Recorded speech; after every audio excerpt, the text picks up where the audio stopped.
الحمد لله نحمده ونستعينه ونستغفره ونؤمن به ونتوكل عليه ونعوذ بالله من شرور أنفسنا ومن سيئات أعمالنا من يهده الله فلا مضل له ومن يضلله فلا هادي له ونشهد أن لا إله إلا الله وحده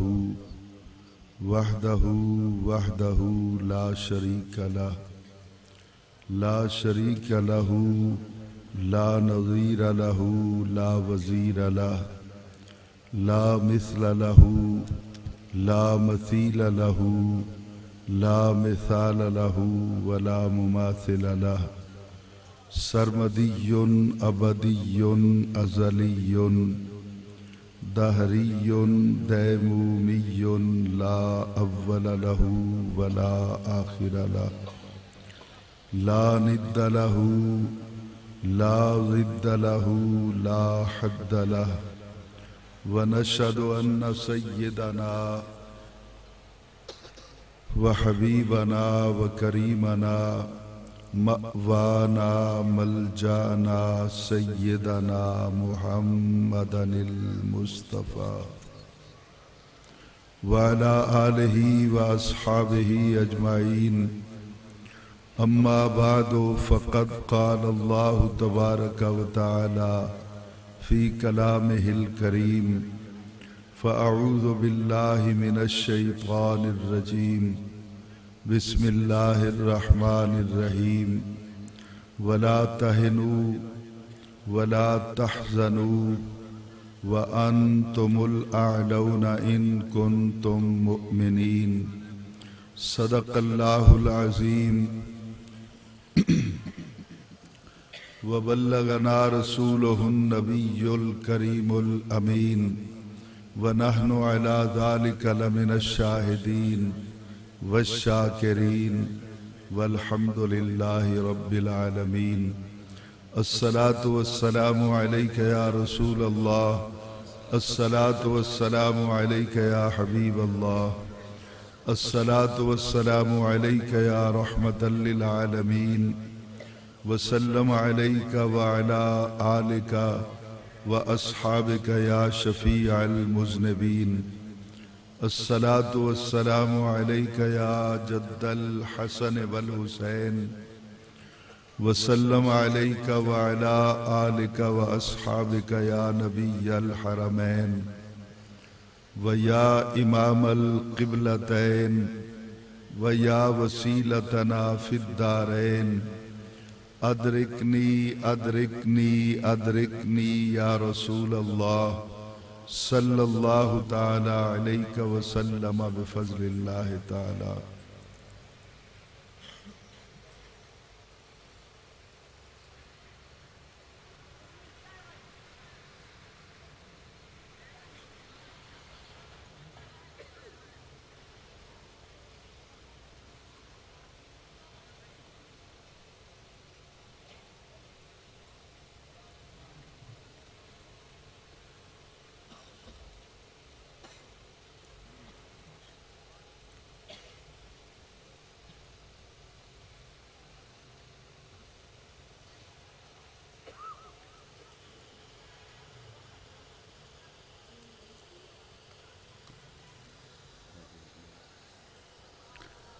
زیب محفل صدر مجلس قافلہ سالار اہل سنت میر کاروان اہل محبت جناب قبلہ حاجی حق نواز صاحب دامت برکاتہم القدسیہ ولائق صد عز و اکرام مقتدر و محترم کو آج کی اس خوبصورت بزم سعید میں نبی اکرم صلی اللہ علیہ وسلم کا حسین ذکر کرنے کے لیے موقع فراہم کیا. یہ اتنا بڑا اعزاز ہے میرے لیے جتنی میری اوقات نہیں ہے۔ محسوس کرتا ہوں میں کہ غالباً میرے جن دوستوں نے آج کی اس محفل کا انعقاد فرمایا وہ ایسی محافل کا ایکسپیرینس نہیں رکھتے۔ اتنی محفل کے لیے اتنا اونچا سٹیج، یہ بھی اپنی جگہ پہ ایک مسئلہ ہے۔ جنریٹر کا اتنا قریب رکھ کے چلا دینا میرے لیے یقیناً گفتگو کے دوران مشکلات کا سبب بنے گا۔ لائٹنگ کے حوالے سے بات یہ ہے کہ ساری لائٹنگ کا رخ سٹیج کی طرف ہے۔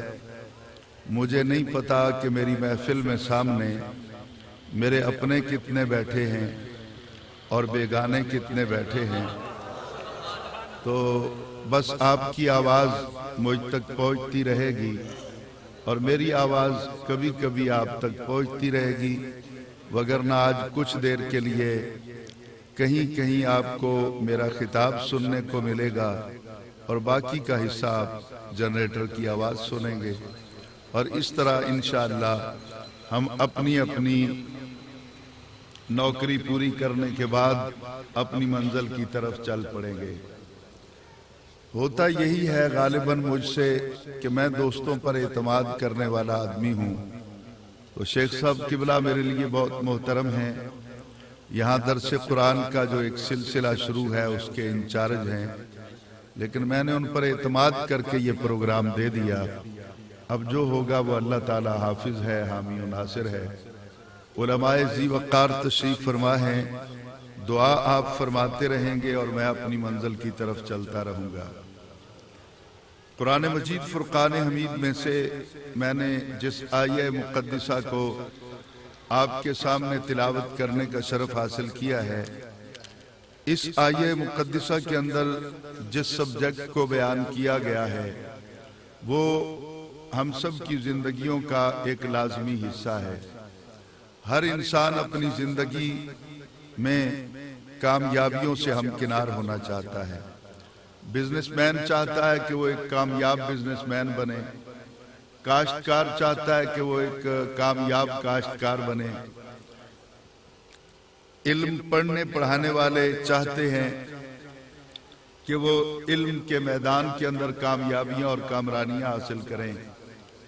یعنی ہر شخص جو اس کارگاہ حیات کے اندر قدم رکھے ہوئے ہے اس کی خواہش یہی رہتی ہے کہ اس کی زندگی جو ہے وہ کامیابیوں سے ہمکنار ہو۔ تو قرآن مجید فرقان حمید نے کامیابی کا راز بتایا ہے کہ کامیابی کس کا مقدر بنے گی، وہ کون سا معاشرہ، وہ کون سے لوگ ہوں گے کہ کامیابی جن کے قدم چومے گی۔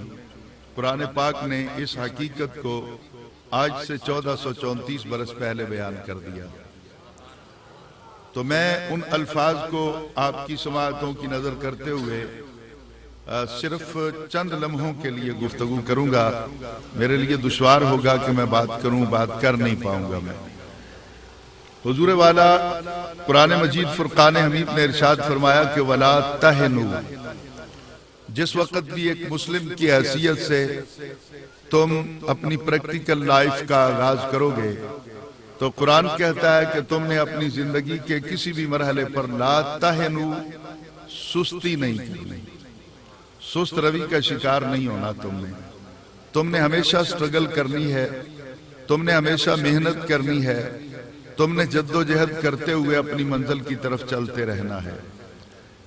لا تہنو کے اندر جو پیغام ہے یہ اسلامی اقدار کے لیے بھی ہے اور دنیا کی اقدار کے لیے بھی ہے۔ یعنی آپ نے کبھی بھی سستی کا مظاہرہ نہیں کرنا۔ یہ نہیں ہونا چاہیے کہ اذان ہوتی رہے اور آپ یہ سوچتے رہیں کہ میں کچھ دیر کے بعد چلا جاؤں گا، کچھ دیر کے بعد چلا جاؤں گا، کچھ دیر کے بعد چلا جاؤں گا۔ حج فرض ہو چکا ہے اور آپ انتظار کر رہے ہیں کہ میں اپنے فلاں بیٹے کو بیاہ دوں، فلاں بیٹی کی شادی کر دوں، فلاں کام کر لوں، فلاں کام کر لوں۔ یہ سوچتے سوچتے آپ بڑھاپے کی منزل کو پہنچ جائیں گے، اور اس طرح پھر وہ وقت آئے گا کہ آپ کو حج کے ارکان ادا کرنے میں بھی انتہائی مشکلات سے گزرنا پڑے گا۔ احباب ذی وقار، تو قرآن یہ کہتا ہے کہ لا تہنوا، کسی بھی معاملے میں کسی بھی مرحلے پر تم نے سستی کا مظاہرہ نہیں کرنا، ولا تحزنوا، اور تم نے کبھی بھی غم نہیں کرنا، تمہیں غم کرنے کی ضرورت نہیں ہے۔ دیکھیے، انسان غم اس وقت کرتا ہے جس وقت وہ یہ جانتا ہو کہ میرے پیچھے کوئی بھی نہیں ہے، میں کس پہ بھروسہ کروں گا؟ اگر کوئی مجھ پہ مشکل آ گئی تو میں اس مشکل وقت میں کس کا دامن تھاموں گا؟ کون ہے جو اس مشکل وقت کے اندر میری مدد کرے گا، اور کون ہے جس کے کاندھے سے کاندھا ملا کر میں کھڑا ہو جاؤں گا؟ اگر آپ کی زندگی کے اندر آپ کا کوئی بھی مداوع کرنے والا، آپ کی مشکلات کا سدباب کرنے والا، اور مشکل گھڑیوں میں آپ کے کاندھے سے کاندھا ملا کر کھڑا ہونے والا کوئی نہ ہو، تو ایسے حالت میں انسان ہمیشہ افسردہ رہتا ہے اور غم زدہ رہتا ہے۔ تو قرآن کہتا ہے کہ تم نے دونوں کام نہیں کرنے، ایک تو سستی نہیں کرنی، اور دوسرا تم نے غم نہیں کرنا۔ کدھر ہے شیخ صاحب؟ دیکھ رہے ہیں نا پروگرام؟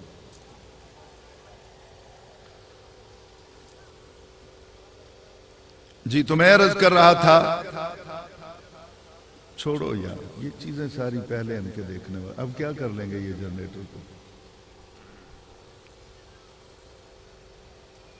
جی، تو میں عرض کر رہا تھا کہ دونوں کام کرنے سے اللہ تعالیٰ نے بالکل ممانعت کر دی کہ لا تہنوا ولا تحزنوا، نہ تم کبھی سست روی کا شکار ہوگے اور نہ ہی تم کبھی غم کرو گے۔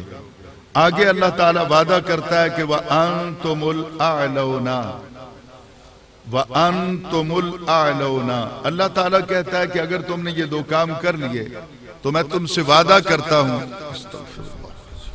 میں تم سے وعدہ کرتا ہوں کہ غالب تم ہی رہو گے، ان کنتم مؤمنین۔ شرط یہ ہے کہ غلبہ تمہیں حاصل رہے گا، کامیابی تمہارا مقدر بنے گی، عزت تمہارے قدموں میں بچھی رہے گی، ان کنتم مؤمنین، اگر تم مدینے والے کے نوکر بن کے رہو گے۔ سرکار مدینہ صلی اللہ علیہ وسلم کی نوکری، آپ کی غلامی اور آپ کی محبت کو اگر تم حرز جاں بنائے رکھو گے تو قرآن یہ وعدہ کرتا ہے کہ وَأَنْتُمُ الْأَعْلَوْنَ إِن كُنتُم مُؤْمِنِينَ، غالب تم ہی رہو گے اگر تم نبی کے نوکر بن کے رہو گے، نبی علیہ السلام کے غلام بن کر رہو گے۔ میں جب ہسٹری آف اسلام کا مطالعہ کرتا ہوں تو ہمیشہ بہت زیادہ حیران ہوتا ہوں کہ کتنے مراحل ایسے آتے ہیں جب ہم دیکھتے ہیں کہ افرادی قوت بھی نہیں تھی اور مسلمانوں کے پاس آلات ضرب و حرب بھی نہیں تھے۔ یہ بالکل ابتدا کا دور تھا جب بدر کے میدان کے اندر نبی اکرم صلی اللہ علیہ وسلم اپنے 313 غلاموں کو لے کر پہنچ جاتے ہیں۔ ان 313 غلاموں کے اندر یہ تینوں باتیں پائی جاتی تھی، ان میں کوئی بھی سستی کرنے والا نہیں تھا، ان میں کوئی بھی غم کرنے والا نہیں تھا، اور یہ جتنے کے جتنے میدان میں آئے کھڑے تھے یہ ان کنتم مؤمنین کی عملی تفسیر بن کے آئے کھڑے تھے۔ نبی علیہ السلام کی غلامی پر بھروسہ کرتے ہوئے نبی اکرم صلی اللہ علیہ وسلم کی غلامی کا توق اپنے گلے میں ڈال کر یہ میدان میں کھڑے تھے۔ حالت یہ تھی کہ 313 افراد صحابہ کرام رضوان اللہ تعالی علیہ مجمعین جو میدان میں آ کے کھڑے ہو گئے تھے، ان 313 کی پوزیشن یہ تھی کہ آج تیسرا دن تھا، انہوں نے کھایا کچھ نہیں تھا۔ یہ افطار کے وقت بھی پانی پی لیتے تھے اور سحر کے وقت بھی پانی کے 2 گھونٹ پی لیتے تھے۔ اس طرح 15 اور 16 رمضان المبارک کے 2 روزے گزر گئے اور 17 رمضان المبارک کو بھی پانی پی کر روزہ رکھ کر یہ میدان میں نکل آئے۔ ایک طرف تو فزیکلی فٹنس کی یہ پوزیشن تھی اور دوسری طرف 313 میں سے صرف 14 افراد کے پاس اسلحہ تھا، باقی 299 افراد کے پاس کچھ بھی نہیں تھا، وہ ویسے ہی بے سر و سامانی کے عالم میں کھڑے تھے۔ 14 افراد کے پاس وہ بھی ترتیب اس طرح بتائی جاتی ہے کہ 8 افراد کے پاس شمشیریں تھیں، اور باقی جو 6 افراد تھے ان کے پاس زرہیں تھیں. یعنی اگر باقاعدہ ہم دیکھیں کہ مسلح یا ویپن کسی کے پاس تھا وہ تو صرف 8 افراد کے پاس. تو اس طرح بے سر و سامانی کے عالم میں میدان بدر کے اندر نبی اکرم صلی اللہ علیہ وسلم کے غلام جا کے کھڑے ہو جاتے ہیں. جب صف بندی ہو جاتی ہے تو اس وقت ابو جہل سیدنا صدیق اکبر رضی اللہ تعالی عنہ کو تانا دیتا ہے. وہ کہتا ہے کہ ہمارے مقابلے میں آئے ہو, میں 1000 کا لشکر لے کے آیا ہوں اور میرے لشکر کے ہر سپاہی کے پاس تلوار بھی ہے, تیر بھی ہے, تیر کمان بھی ہے, خنجر بھی ہے, زرہیں بھی ہیں. یعنی میرا ہر سپاہی اسلحے سے لیس ہو کر میدان میں اترا ہے اور میرا ہر سپاہی مکمل طور پہ فزیکلی فٹ ہے. وہ جس طرف بھی ہاتھ اٹھا دے گا وہ سروں کے انبار لگا دے گا. اور تم جن 313 کو لے کے آئے ہو, ایک تو ان کے پاس اسلحہ نہیں ہے اور دوسرا 3 دن کے یہ بھوکے پیاسے جو آئے کھڑے ہیں ہمارے مقابلے میں. اے صدیق مجھے اتنا بتا دو, کیا تم ان کو مروانے کے لیے لائے ہو؟ تمہارے من کے اندر وہ تصور, وہ جذبہ کون سا ہے کہ جس کو پیش نظر رکھتے ہوئے تم ان کو ساتھ لے کے آئے ہو؟ اور ان میں کوئی بھی ایسا نہیں جو یہ سوچے کہ میں یہاں پہ مر جاؤں گا. تو سیدنا صدیق اکبر رضی اللہ تعالی عنہ کے الفاظ آج تک صفحہ کرتاس پہ رقم ہے. آپ نے کہا کہ کان کھول کر میری بات سن لو, یہ خنجر اور بھالے پر تمہیں ناز ہے, ہمیں تو صرف کملی والے پہ ناز ہے. ہم تو جانتے ہیں کہ اس میدان کے اندر اگر کسی بھی مرحلہ فکر پہ ہم کسی مشکل میں گرفتار ہو جاتے ہیں یا ہمارا معاملہ کسی بھی صورت میں بگڑنے لگتا ہے تو ہمیں صرف اور صرف آخری جو امید کی کرن ہے وہ سیدہ زہرا کے بابا نبی اکرم صلی اللہ علیہ وسلم کی ذات ہے. حضور والا یہ واقعہ آپ نے سنا ہوگا, اگر آپ مطالعہ کرنے والے ہیں تو آپ نے اس کو پڑھا بھی ہوگا. بس صرف یہ ہوتا ہے کہ کبھی جملہ بیان کرنے والا دھیمے لہجے میں کہہ دیتا ہے, کبھی کوئی زور لگا کے کہہ دیتا ہے. حضور مجھے بلانے کی ضرورت کیوں محسوس کی گئی؟ میں یہاں پر ایک سوال اٹھانا چاہتا ہوں کہ ہم بھی صحابہ کی نوکری کا دعویٰ کرتے ہیں اور کچھ اور لوگ بھی ہیں جو اپنے آپ کو صحابہ کے نوکر کہلواتے ہیں. آج ہم بیٹھ کے فیصلہ کر لیتے ہیں کہ صحابہ کا نوکر تو ہے کہ ہم ہیں. اگر صحابہ کی نوکری کرنی ہے تو صرف ان کے نام کے نعرے نہیں لگانے. اگر صحابہ کی نوکری کرنی ہے تو پھر ان کے عقیدے کو بھی دیکھنا ہوگا. ان کے من کے اندر جو ایک جذبہ تھا نبی اکرم صلی اللہ علیہ وسلم کی غلامی کا, محبت کا, اس کو بھی دیکھنا ہوگا. سیدنا صدیق اکبر کو کہنا چاہیے تھا کہ اے ابو جہل تمہیں اپنے آلات ضرب و حرب پر ناز ہے, ہمیں اپنے رب پر ناز ہے, ہمیں اپنے اللہ پر بھروسہ ہے, ہمارا اللہ ہمیں فاتح بنائے گا. لیکن اس مشکل ترین وقت کے اندر صدیق اکبر کی زبان سے اگر کوئی جملہ نکلتا ہے تو وہ یہ نکلتا ہے کہ ہمیں کملی والے پر ناز ہے. تو مجھے یہ بتائیے, جو لوگ کہتے ہیں کہ اللہ کے سوا کوئی کچھ نہیں کر سکتا, وہ صدیق اکبر کا عقیدہ رکھتے ہیں یا ان کا کوئی اپنا خود ساختہ پرسنل لاز کے تحت بنایا ہوا عقیدہ ہے؟ اگر تو تمہارا اپنا عقیدہ ہے تو وہ تمہیں مبارک ہو, اور اگر صدیق اکبر کا عقیدہ ہے تو صدیق اکبر نے مشکل وقت کے اندر نبی کا نام لے کر قیامت تک لوگوں کو بتا دیا کہ زمانے میں جب بھی مشکل آئے نبی کا آسرا تم لے لینا, مشکل جانے مدینے والا جانے. نعرہ تکبیر, نعرہ رسالت, نعرہ خلافت, نعرہ حیدری. حضور والا غور سے میں یہاں اس واقعے کو تو نہیں عرض کر پاؤں گا جناب صدر, اگر میں صرف ایک دلیل اور عرض کروں گا کہ ان 14 میں سے ایک سپاہی جو تھے ان کی تلوار ٹوٹ گئی. این جنگ کے دوران ان کی تلوار ٹوٹ گئی اور وہ جنگ لڑنے کے قابل نہ رہے. وہ چلتے ہیں بھرے میدان میں نبی اکرم صلی اللہ علیہ وسلم کے پاس آ جاتے ہیں, حضور میں نے جنگ لڑنی ہے, اسلام کے علم کو بلند رکھنے کے لیے مجھے تلوار دیجیے, میری تلوار ٹوٹ گئی ہے, مجھے تلوار عنایت فرمائیے. کیا میں پوچھ سکتا ہوں وہ پچھلے 10 دن سے نبی کے ساتھ نہیں تھے؟ کیا آج جس وقت نبی علیہ السلام نے ان کو میدان میں بھیجا انہوں نے نبی پاک کو دیکھا نہیں؟ نبی پاک کے پاس، نبی علیہ السلام کے پاس تلوار تھی نہیں.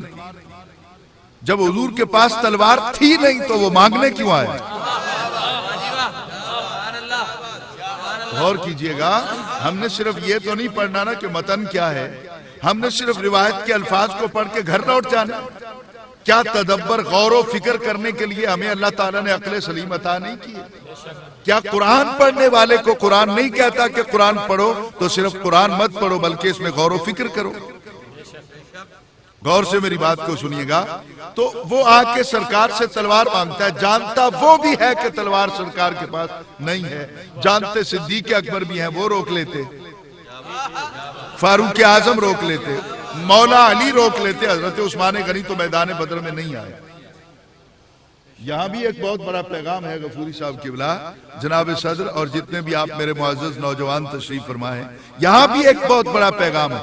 ادھر اسلام کی سر بلندی کے لیے بدر کے میدان کے اندر جنگ ہے، جہاں سالار بن کے نبی خود جا رہے ہیں اور عثمان غنی کو آنے نہیں دیتے. عثمان غنی کو گھر چھوڑتے ہیں. ان کی اہلیہ محترمہ، ان کی بیوی جو نبی پاک کی بیٹی ہیں، وہ بیمار ہیں. نبی پاک ان کو کہتے ہیں تم گھر میں رہو، میری بیٹی اور اپنی بیوی کی تیمارداری کرو، ان کا خیال رکھو، جو میدان میں جائیں گے ان کو وہاں ثواب ملے گا، تم گھر بیٹھ کر میری بیٹی کا خیال رکھنا، تمہیں جنگ کا پورا ثواب گھر بیٹھے مل جائے. تو ثابت ہوا کہ ایک طرف نظام العبادات ہے اسلام کا، اور نبی علیہ السلام نے تین کو ساتھ لے کر ایک کو گھر چھوڑ کر قیامت تک کے لیے بتا دیا کہ صرف جہاد جہاد مت کرتے رہنا، کبھی رسول کا گھرانہ سامنے آئے تو ان کی نوکری بھی کر لیں.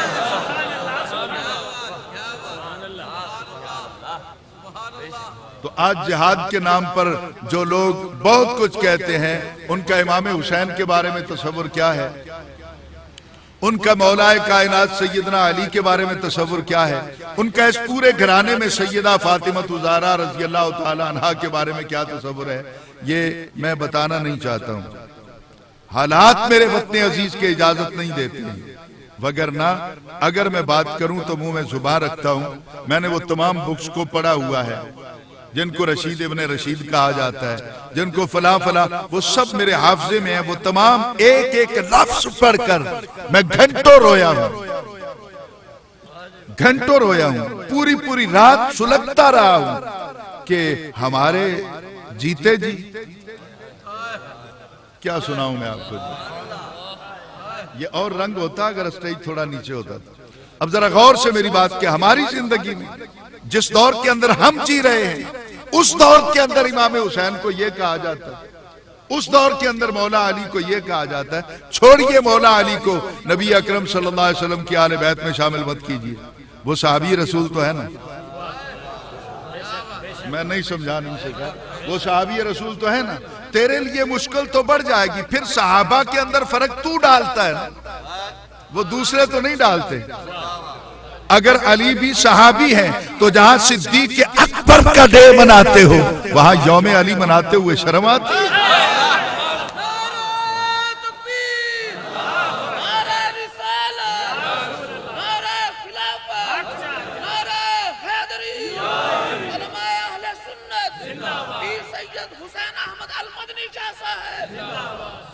سیدنا صدیق اکبر رضی اللہ تعالیٰ عنہ کی ذات ہو، یا حضرت سیدنا فاروق اعظم رضی اللہ تعالیٰ عنہ کی ذات ہو، یا حضرت سیدنا عثمان غنی کی ذات ہو، یا دیگر جتنے بھی صحابہ کرام ہیں، ہمیں تو نبی علیہ السلام نے ایک بات کہہ کر سب صحابہ کا نوکر بنا دیا کہ اصحابی.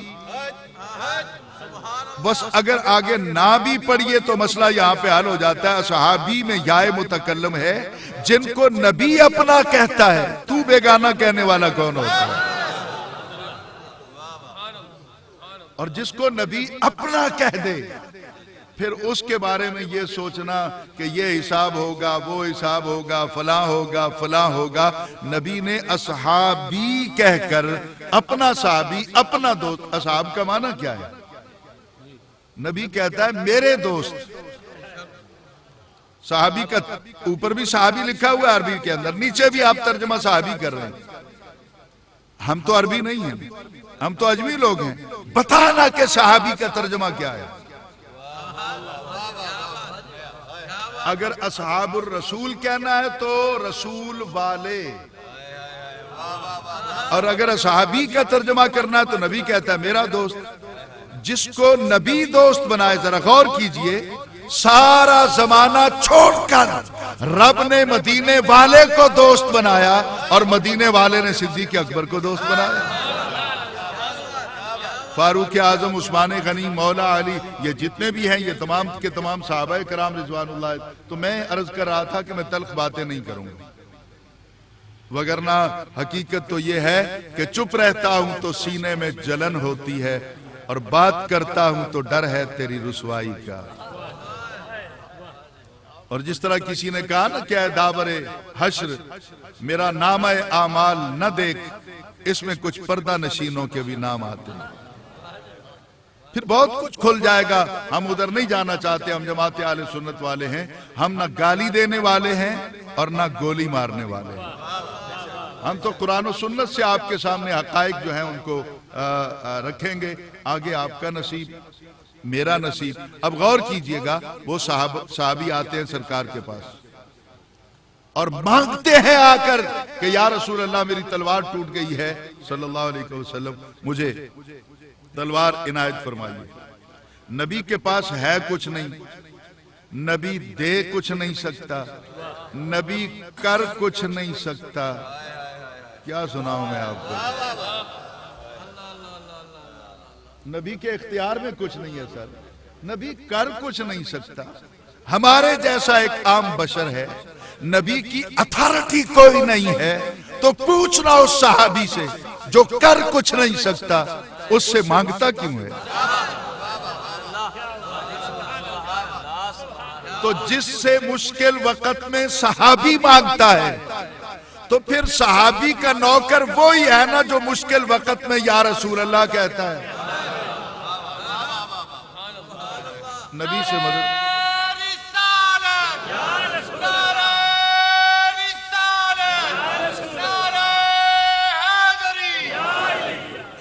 اچھا، اس طرح ہے کہ سب کا نعرے کا جواب دینا سب پہ لازم نہیں ہے، کوئی دوسرے بھی آئے بیٹھے ہوں گے، جو اپنے بیٹھے ہیں کم از کم وہ تو نمک حرامی نہ کریں۔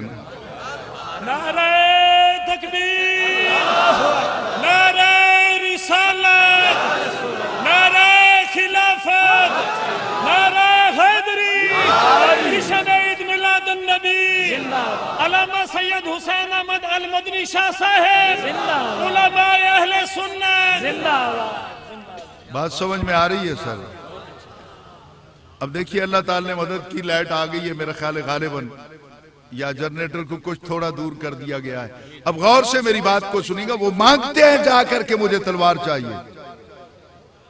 اچھا، یہ بھی نہیں کہتے کہ اللہ سے لے کر دیں، نہیں، یہ بھی خلاف معمول ہوا کہ میرے سامنے نہ ٹیبل ہے نہ قرآن پاک، وگرنہ میں قرآن پاک پہ ہاتھ رکھ کر کہتا ہوں، یہ علاقہ چاہے جس کسی کا بھی ہو، یہاں جو بھی اپنا زیادہ اپنا قوت افرادی رکھتا ہے، مجھے اس سے کوئی غرض نہیں ہے۔ میرا خون کہتا ہے کہ میں نے جو کہنا ہے سچ کہنا ہے۔ موت تو ایک دن آ جانی ہے، وہ جو موت کا دن ہے اس سے مجھے کوئی نہیں بچا سکتا۔ آئیے ذرا غور سے میری بات کو سنیے، اگر اس صحابی نے یہ کہا ہو کہ یا رسول اللہ، اللہ سے مجھے تلوار لے کر دیجئے، تو لاؤ قرآن پاک میں ہاتھ رکھتا ہوں، ایک جملہ اس طرح کا دکھا دیجئے روایت کے اندر، میرا قتل معاف ہوگا، میرے ورثہ FIR درج نہیں کرائیں گے۔ آپ سب کے سامنے میں یہ کہہ رہا ہوں، ویڈیو بن رہی ہے، نہیں بن رہی تو آپ سارے گواہ ہوں گے اس بات پہ۔ تو غور سے میری بات کو سنیے، اس نے مانگی تلوار، نبی کے ہاتھ میں تھی چھڑی۔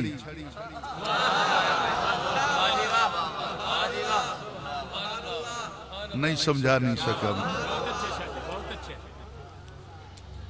اس نے مانگی تلوار، نبی کے ہاتھ میں ایک سمپل چھڑی پکڑی ہوئی تھی، سرکار نے کہا یہ لے لے۔ یہ لے لے، تو وہ کہتا نا حضور مجھے تلوار چاہیے، چھڑی نہیں چاہیے۔ یہاں آ کے پتہ چلتا ہے کہ نبی جب عطا پہ مائل ہوتا ہے تو نبی کی عطا کو صحابی جانتا ہے، تو نہیں جانتا۔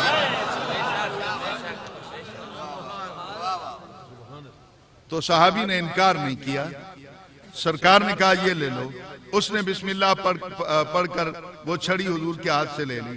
حضور کے ہاتھ میں تھی تو چھڑی، اس کے ہاتھ میں پہنچی تو تلوار۔ وجہ اس کی کیا تھی؟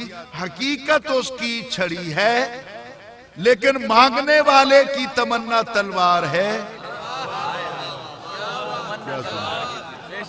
مانگنے والے کی ڈیمانڈ، تمنا، طلب، چاہت تلوار کی ہے، حضور کے ہاتھ میں ہے تو چھڑی ہے۔ حقیقت اس کی چھڑی ہے، سرکار اس کو عطا کر رہے ہیں۔ اس کے ہاتھ میں پہنچتے پہنچتے یہ تلوار بن گئی۔ مولوی سے پوچھو مولانا، قرآن سامنے رکھ اور بتا 100 سال تک اس تلوار سے جنگیں لڑی گئی کہ نہیں؟ ہر تلوار ہر جنگ کے بعد پھر کاریگر کے پاس جاتی، وہ اس کو تیز کرتا، اس کو صاف کرتا، لیکن 100 برس تک یہ تلوار کسی اور کے پاس نہیں گئی۔ پتہ یہ چلا کہ جس کو محمد کا ہاتھ لگ جائے اسے غیر کے پاس جانے کی ضرورت نہیں رہ جاتی۔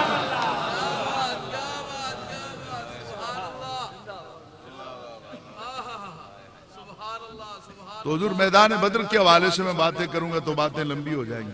تو اللہ کہتا ہے وَأَنْتُمُ الْأَعْلَوْنَ، غالب تم ہی رہو گے، اِن كُنْتُم مُؤْمِنِينَ، اگر تم مومن رہے۔ مومن کون ہوتا ہے؟ جو نبی کا نوکر ہو، دوسرا کوئی مومن نہیں۔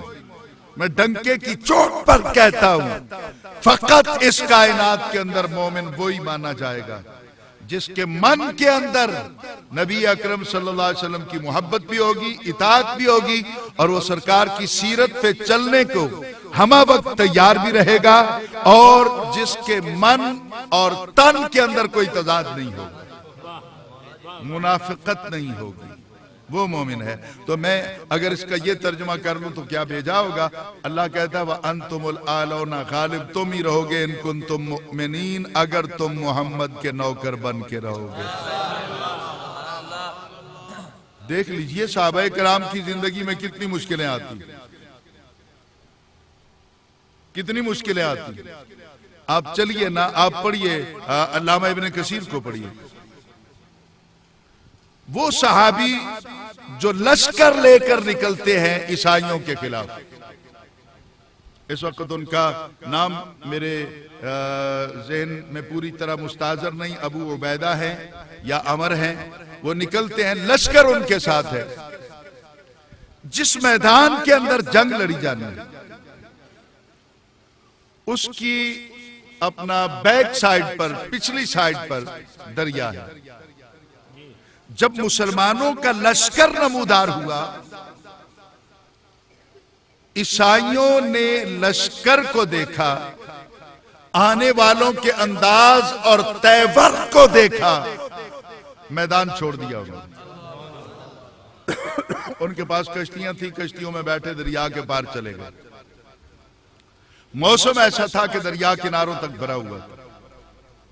صحابی رسول اپنے پورے لشکر کو لے کر دریا کے کنارے پہ چلے گئے، اور سامنے یہ اپنا الوداع و نہایہ کے اندر علامہ ابن کثیر نے اس روایت کو معتبر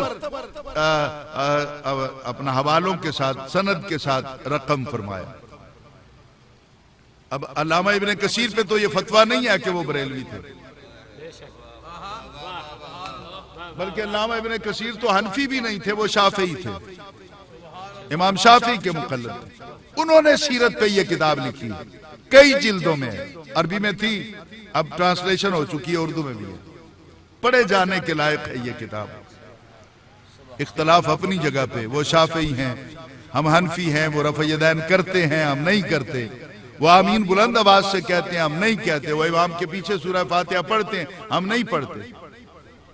اختلاف فقہی اپنی جگہ پہ، لیکن ان کا مقام مسلمہ اور مصدقہ ہے۔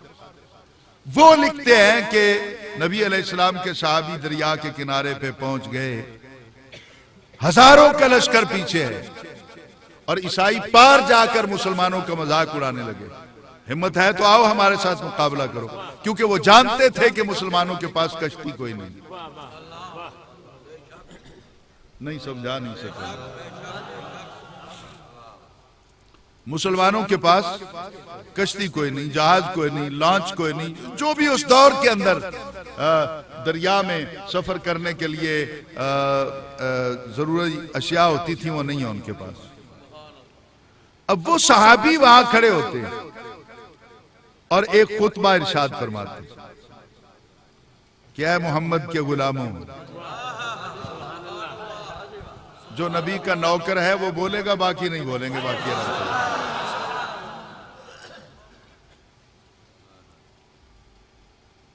اور وہ صحابی جو تھے قرآن پاک کی ایک آیت کو پڑھتے ہوئے انہوں نے اپنے گھوڑے کو ایڑ لگائی اور پانی میں ڈالی، بسم اللہ مجریہا ومرساہا ان ربی لغفور رحیم، یہ کہا اور گھوڑے کی لگام کو کھینچا، ایڑ لگائی، گھوڑا پانی میں۔ پیچھے کسی نے نہیں سوچا ڈوب جائیں گے، مر جائیں گے، کیا ہوگا کیا نہیں ہوگا، ہر کوئی ان کے پیچھے صدائے اللہ اکبر بلند کرتا ہوا پانی میں چلا گیا۔ سامنے کھڑے ہوئے عیسائیوں نے دیکھا تو ان کے دلوں نے دھڑکنا چھوڑ دیا، یہ کیسا لشکر ہے، پانی کے اوپر اس طرح آ رہا ہے جیسے صحرا میں آتا ہے، دھول اڑ رہی ہے، ڈوبنا تو دور کی بات ہے سائیں، گھوڑے کے سم جو تھے پانی نے ان کو بھی نہیں بھگویا۔ چلتے چلتے یہ لشکر پار چلا گیا، سننے والی بات یہاں پہ ہے، یہ لشکر پار چلا گیا، وہاں پہنچ کر سالار لشکر نے آواز دے کر کہا بھی سب لائن پہ کھڑے ہو جاؤ، سب کھڑے ہو گئے۔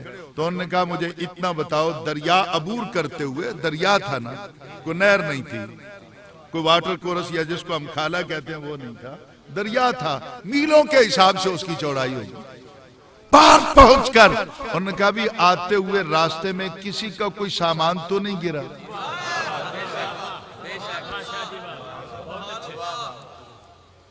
بات سمجھ میں آ رہی؟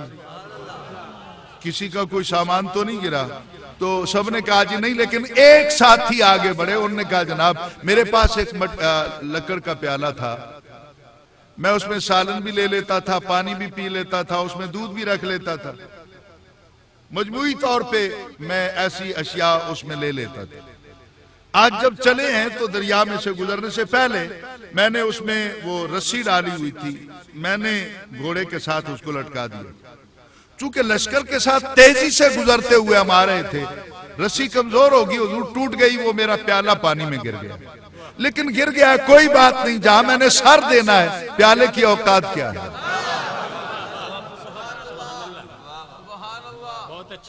جہاں میں نے سر پیش کرنا ہے، جہاں میں نے اپنی جان کا نذرانہ پیش کرنا ہے، جہاں میں سب کچھ چھوڑ چکا ہوں، کشتیاں جلا کے آیا ہوں محمد کے عشق میں، نبی اکرم صلی اللہ علیہ وسلم کی غلامی میں، اسلام کی سربلندی کے لیے، وہاں ایک پیالے کی کیا حیثیت ہے؟ آپ نے پوچھا تو میں جواب دینا میرا لازم بنتا تھا، تو میں نے آپ کو بتا دیا، باقی مجھے ضرورت نہیں۔ آپ نے کہا ٹھہر، کیوں نہیں ضرورت؟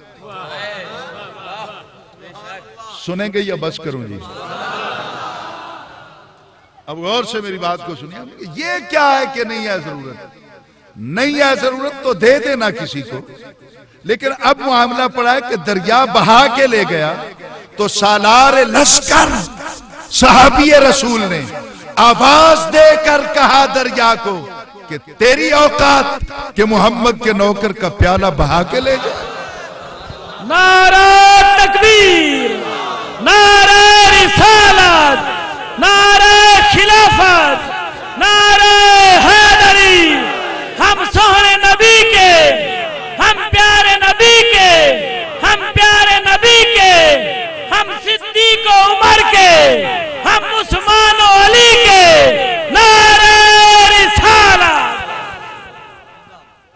آواز دے کر کہا کہ اے دریا، بے شک تیرے پانی میں بڑی گہرائی ہے، تیری روانی میں بڑی تیزی ہے، لیکن تو کس طرح جرت کر سکا کہ تو پیالہ بہا کے لے گیا اس کا جو صحابی رسول ہے؟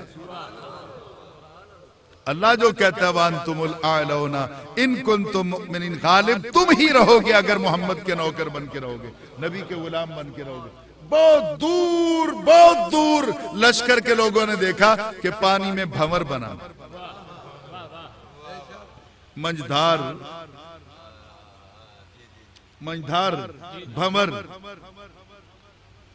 بھنور بنا، بہت دور اس طرح چکر بنا، اور وہ آؤٹ سائڈ پہ پانی ادھر جا رہا تھا، وہ بھنور بن کے واپس آنا شروع ہوا۔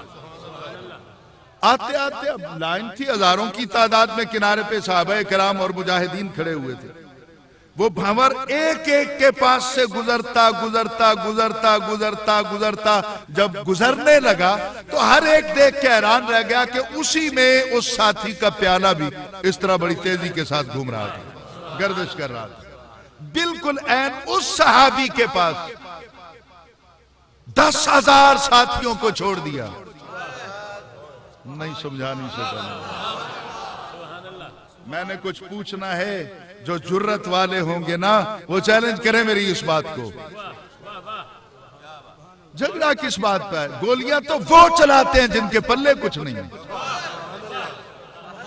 جن کے عقیدے کو قرآن سپورٹ نہیں کرتا، جن کے عقیدے کو حدیث سپورٹ نہیں کرتی، جن کے عقیدے کو اقوال صحابہ سپورٹ نہیں کرتے، جن کے عقیدے کو اقوال آل رسول سپورٹ نہیں کرتے، جن کے عقیدے کو اقوال اولیاء امت سپورٹ نہیں کرتے، جن کے عقیدے کو علماء ایکسپٹ نہیں کرتے۔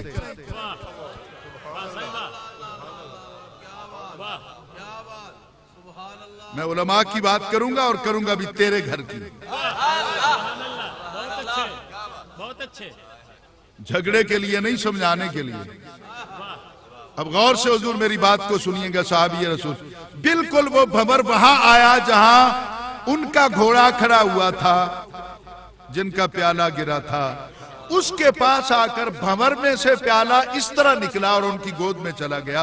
یہ واقعہ تو آپ بھی پڑھ لیں گے حضور۔ کیا میں یہ پوچھ سکتا ہوں، کیا آنکھوں میں آنکھیں ڈال کر جبہ و قبہ و دستار میں مولانا صاحب سے سینہ تان کر آپ یہ پوچھ سکتے ہیں پانی جانتا ہے کہ یہ کون ہے؟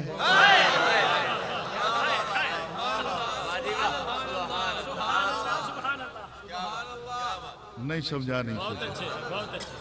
پانی جانتا ہے نا کہ یہ پیالہ کس کا ہے، وہ کہاں کھڑا ہے، این اس کی گود میں آگے قضیہ اتفاقیہ ہوتا، وہ گرا دیتا، باہر گر جاتا، ٹوٹ جاتا، اس کی جھولی تک پہنچایا۔ پانی جانتا ہے۔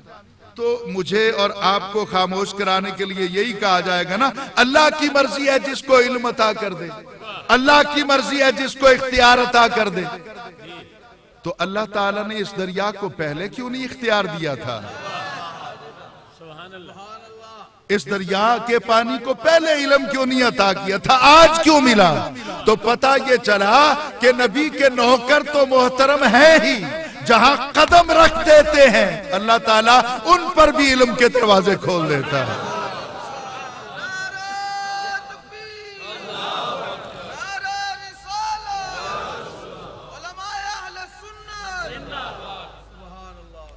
بات سمجھ میں آ رہی ہے؟ بول تو دیں۔ میری عادت نہیں ہے، میں نے کبھی نہیں کہا کہ سبحان اللہ کہو، اور کہتا بھی نہیں ہوں، بس آج تھوڑا ماحول ایسا ہے تو ایک آدھا بار کہتا ہوں تو پھر پریشان ہوتا ہوں۔ آپ نے اپنی مرضی کے ساتھ بولتے چلے آنا۔ اب ذرا غور کیجئے گا حضور والا، اللہ تعالیٰ نے اس کو علم عطا کر دیا۔ قدم کس کا لگا تھا؟ صحابی کا نہیں، گھوڑے کا۔ نہیں سمجھا نہیں سکتا۔ گھوڑے کے قدموں سے فیض ملتا ہے، محمد کے قدموں میں نہیں ملتا۔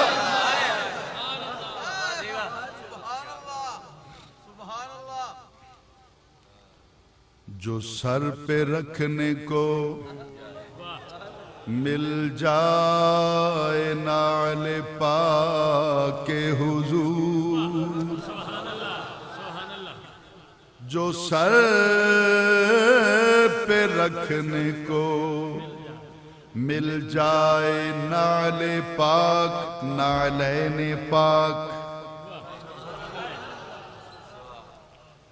جو سر پہ رکھنے کو مل جائے نال پاک کے حضور تو پھر کہیں گے تو پھر کہیں گے تو پھر کہیں گے کہ ہاں تاجدار ہم بھی ہیں تو پھر کہیں گے کہ ہاں تاجدار ہم بھی ہیں تو پھر کہیں گے کہ ہاں تاجدار. اگر کوئی ادب پڑھنے والے سننے والے بیٹھے ہیں تو میرے امام کا کلام سنیے. آپ کہتے ہیں یا رسول اللہ تمہاری ایک نگاہ کرم میں سب کچھ ہے.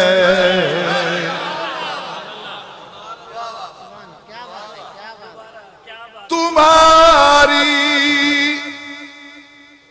ایک نگاہ کرم میں سب کچھ ہے. یا رسول اللہ تمہاری ایک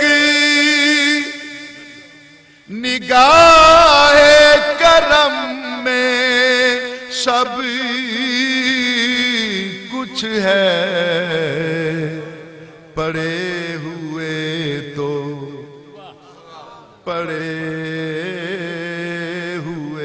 تو سرے راہ گزار ہم بھی ہیں. پڑے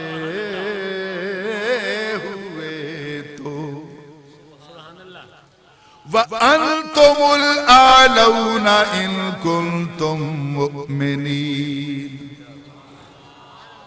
غالب تم ہی رہو گے اگر تم مدینے والے کے نوکر بن کے رہو. تاریخ کے اوراق کو کھول اور پڑھ کے نبی کے غلاموں کو اللہ تعالیٰ نے کتنا نوازا. وہ دور بھول گیا. تاریخ کا وہ باب کیا تو نے بند کر دیا؟ کیا وہ چیپٹر کلوز کر دیا تو نے؟ تیرے اپنے علماء نے لکھا، تیرے اپنے مجتہدین نے لکھا. کیا سناؤں میں آپ کو؟ تیرے اپنے ذاکرین نے لکھا. یہ علیحدہ بات ہے کہ تجھے پڑھنے کی فرصت نہیں ملتی. فاروق اعظم کا دور خلافت ہے. ایک غار میں آگ لگی، آگ باہر نکلی، آگ جدھر گئی جنگلوں کے جنگل جل گئے، بستیوں کی بستیاں ویران ہو گئیں، لوگوں نے گھر چھوڑ دیے، علاقہ بدر ہو گئے لوگ، اور آخر یہ آگ مدینے کی طرف بڑھنے لگی. نہیں سمجھا نہیں سکتا. ڈائریکٹ بات ہوگی تو آپ سمجھیں گے، لطیف پیارے میں آپ نہیں سمجھیں گے. میں آپ کا مزاج سمجھ گیا. بیٹھے ہیں میرے ارد گرد دو چار جو مجھ نالائق کی بات کو سمجھ لیں گے. آگ کا رخ مدینے کی طرف ہو گیا. آخر لوگوں نے بھاگ کر جا کر سیدنا عمر فاروق رضی اللہ تعالیٰ عنہ کو بتایا، حضور میلوں میں آگ پھیل گئی ہے، کتنے جنگل جل گئے، کتنی بستیاں ویران ہو گئیں، کیا بنے گا؟ فائر بریگیڈ تو تھا نہیں اس وقت، ہیلی کاپٹر کے ذریعے تو کوئی پانی گرایا نہیں جا سکتا تھا، کیمیکل اس دور میں ہوتے نہیں تھے، سائنس ہمارے سے وجود میں نہیں آئی. کس طرح بجھے گی آگ؟ فاروق اعظم رضی اللہ تعالیٰ عنہ آپ نے کہا ایک کاغذ لاؤ. چھوٹا سا اتنا سا کاغذ کا ٹکڑا لائے، اس پر آپ نے لکھا من عمر.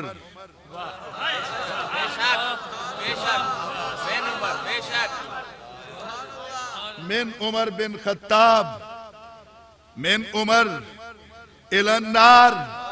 عمر کی طرف سے آگ کی طرف جاؤ، جا کے پیغام لے جاؤ، اور جاؤ جا کے اس آگ میں یہ پرچی پھینک دینا. پھینکو گے تو لمحے میں جل جائے گی.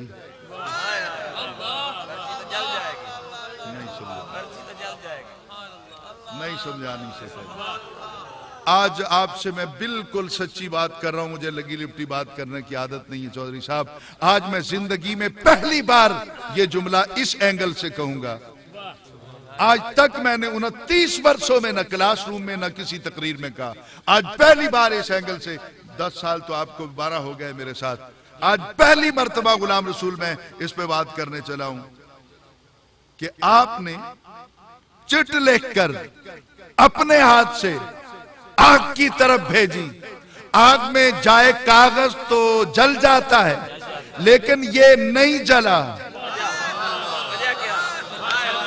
نہیں جلا، کیونکہ اس کے سینے پر نام تھا عمر کا۔ کیا سناؤں میں؟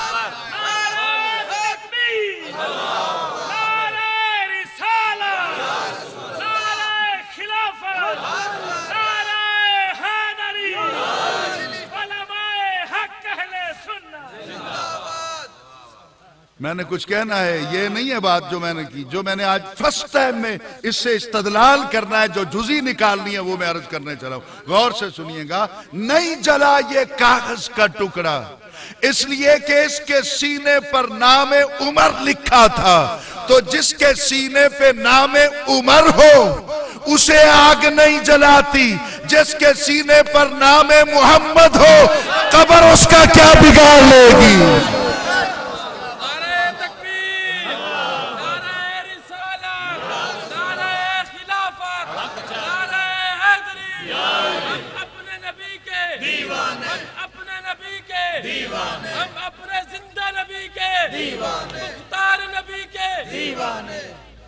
بات سمجھ میں آ رہی ہے سر؟ اب کہو نہ اس آگ کو کہ جلائے کاغذ کے ٹکڑے کو۔ جیسے ہی وہ کاغذ کا ٹکڑا اس میں پھینکا گیا، آگ ریورس ہونے لگی۔ آگ کو جل کر بجھتے تو زمانے نے دیکھا، جل کر پیچھے بھاگتے کسی نے نہیں۔ یہ ہے وانتم الاعلون ان کنتم مؤمنین۔ جیسے ہی رکا گیا، آگ پیچھے پیچھے پیچھے بھاگنے لگی، پیچھے بھاگنے لگی۔ میں کچھ کہنا نہیں چاہتا ہوں، لیکن کیا میں خوش نصیب اپنے آپ کو مان لوں چودھری صاحب کی بلا کہ اگر میرے سامعین خود بخود اس مرحلہ فکر تک پہنچ جائیں، خود بخود اس مرحلہ فکر تک پہنچ جائیں۔ فاروق اعظم نے پریکٹیکل کروایا، اللہ تعالیٰ نے ان سے کروایا کہ صدیق و فاروق کو ماننے والو، آگ تمہیں دیکھ کر بھاگ تو سکتی ہے، جلا نہیں سکتی۔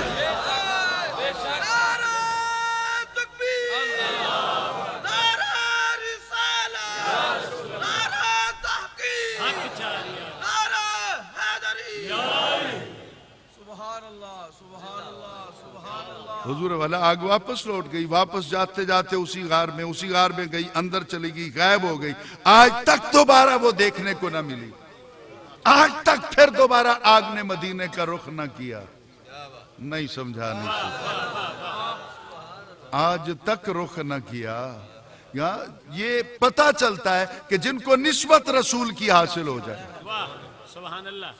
یہ فاروق اعظم ہیں، سیدنا صدیق اکبر ہیں، سیدنا عثمان غنی ہیں، میں کس کس کا نام لوں تو صبح ہو جائے گی بات کرتے، لیکن ایک نام کچھ ایسا بھی ہے جہاں آ کر میرے سارے حوالے ختم ہو جاتے ہیں، میرے سارے حوصلے دم توڑ دیتے ہیں کہ باقی سب کو جو کچھ ملا وہ نبی کے صدقے میں ملا۔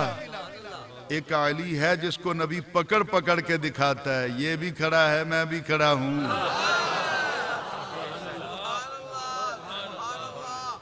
سائیں پتہ تو اب چلنا ہے نا۔ نزہۃ المجالس کے اندر حضرت علامہ عبد الرحمن صفوری، یہ بھی مسلکن شافعی ہیں، وہ لکھتے ہیں کہ ایک سفر کے اختتام پر نبی علیہ السلام نے خطبہ دیا اور اپنے صحابہ کو بٹھا کر کہا، کبھی کبھی اپنی اولادوں کا امتحان بھی لے لیا کرو۔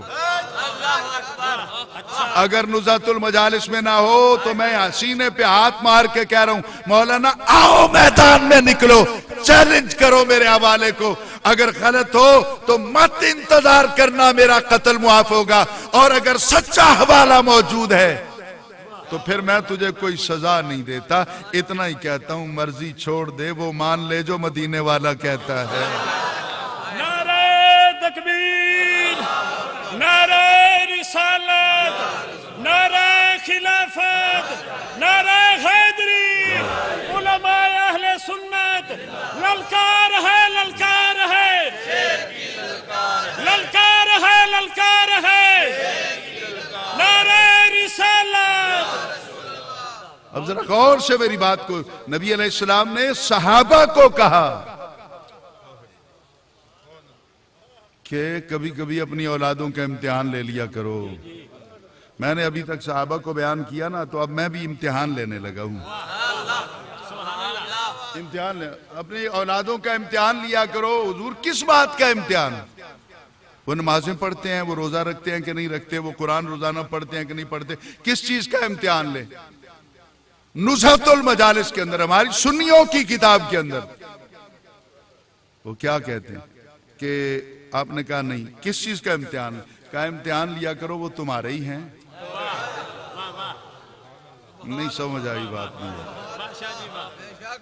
وہ تمہارے ہی ہیں۔ حضور اس کا کیسے پتہ چلے گا؟ اس دور میں تو ڈی این اے ٹیسٹ نہیں ہوتا تھا، وہ کہاں سے پتہ کروائیں گے کہ وہ ہمارے ہی ہیں؟ کہا اولاد کو سامنے بٹھا کر علی کی محبت پیش کرو، ناراض ہوں تو تمہارے نہیں، خوش ہوں تو تمہارے ہیں وہ۔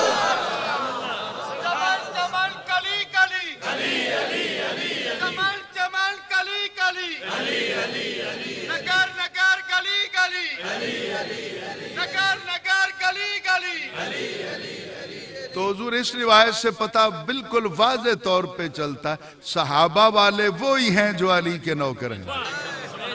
نہیں سمجھا سکتا، جو علی کا سچا نوکر ہے صحابہ والا وہی ہے۔ اب جو علی کا نوکر بھی بنے اور صحابہ کی مخالفت بھی کرے، وہ بھی اس معیار پہ پورا نہیں اترتا، اور جو صحابہ کا نوکر بنے اور علی کی مخالفت کرے، وہ بھی اس معیار پہ پورا نہیں اترتا۔ اس معیار پہ صرف یا رسول اللہ کہنے والے پورا اترتے ہیں، جو صدیق اکبر کے بھی نوکر ہیں اور مولا حیدر کے بھی نوکر ہیں۔ بہت اچھے، بہت اچھے شادی۔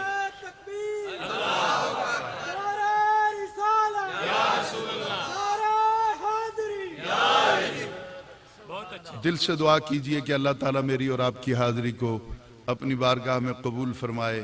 چونکہ وقت بہت زیادہ ہو رہا ہے، میں نے واپس بھی پہنچنا ہے، اور پھر نماز فجر ہے، اس کے بعد میرے حصے کا کام جو ہے وہ ہے تو صبح جمعہ، لیکن کچھ اور بھی مصروفیات ہیں۔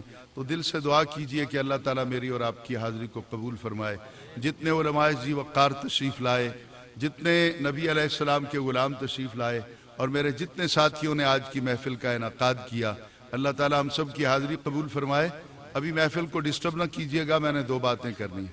ایک بات تو یہ کرنی ہے کہ آج کے بعد ہم سب پہ یہ لازم ہے کہ ہم جب بھی دعا کے لیے ہاتھ اٹھائیں یا دل میں دعا مانگیں، اپنے رب کے حضور یہ التجا ضرور کریں کہ یا اللہ میرے وطن عزیز کو امن کا گہوارہ بنا دے، میرے پاک وطن کے امن کے دشمنوں کو تباہ و برباد کر دے، اور جو میرے پاک وطن کے دفاع کی جنگ لڑ رہے ہیں، خواہ وہ پولیس ڈپارٹمنٹ سے ہیں، فوج کے ساتھ متعلق ہیں، یا ایف سی کے کارکن ہیں، یا اور ایجنسیز کے لوگ ہیں، یا ویسے علماء ہیں، خطبہ ہیں، یا دعا کرنے والے، یا اللہ جتنے بھی اس ملک کو بچانے والے ہیں غیب سے ان کی مدد فرما دے۔ آج کی اس بزم کے اندر جتنے بے اولاد ہیں دعا کریں اللہ ان کو اولاد دے دے۔ یا اللہ جو بیمار ہیں ان کو شفائے کاملہ عطا فرما۔ ہماری جماعت اہل سنت کے ایک ممتاز اور بہت ہی حسین گفتگو فرمانے والے جناب حضرت علامہ احمد شاہ نوری دامت برکاتہم القدسیہ، آج پتہ چلا ہے کہ آج وہ بہت زیادہ علیل ہو گئے اور نشتر ان کو لے جایا گیا۔ دل سے دعا کریں کہ اللہ تعالیٰ ان کو شفائے کامل عطا فرمائے، اور باقی بھی اس طرح نہ دعا کر رہے ہیں۔ آج چلو سرکار کی محفل کا ایک رنگ ہے، یا اللہ جو کچھ ہم نے مانگا محبوب کے صدقے میں یقیناً تو نے عطا کر دیا، اور جو کچھ ہم مانگ نہیں سکے جو جو بھی ہمارے لیے بہتر ہے آج مدینے والے کا صدقہ خود ہی عطا فرما دے، اور یا اللہ ہم سب کو مرنے سے پہلے پہلے نبی پاک کا دیدار نصیب فرما دے۔ وآخر دعوانا ان الحمد للہ رب العالمین بجاہ سید المرسلین۔